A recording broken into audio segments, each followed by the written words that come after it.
ఇక మీనరాశి వారి విషయానికి వస్తే గురువు తృతీయంలో ఉన్నాడు, శని అష్టమంలో ఉన్నాడు, రాహు నవమంలో ఉన్నాడు, కేతు తృతీయంలో ఉన్నాడు.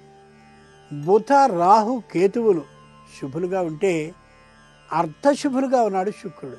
ఈ పరిస్థితిని మనం పరిశీలించి చూస్తే పూర్వాభాద్ర నక్షత్ర జాతకులకి శుభవార్త శ్రవణంతో పాటు శస్త్రచికిత్సకి అవకాశం కనిపిస్తోంది. ఉత్తరాభాద్ర నక్షత్ర జాతకులు చాలా ఆనందకరమైనటువంటి పరిణామాన్ని ఉద్యోగంలో నిశ్చయంగా పొందుతారు.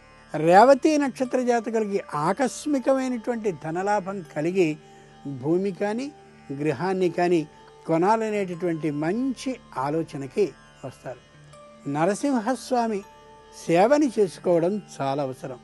నరసింహస్వామికి ఇటు సింధూరము ఇష్టం, అటు చందనము ఇష్టం. కాబట్టి చందనాన్ని అద్ది నరసింహ స్తోత్రాన్ని పఠించుకోవడం చాలా అవసరం. ఈ రాశివారు ఈ వారం ఏ పనిని చేపట్టినా పట్టుదలతో కార్యాన్ని ముగించేలా చేయాలి తప్ప మధ్యలో విరమించడం సరికాదు.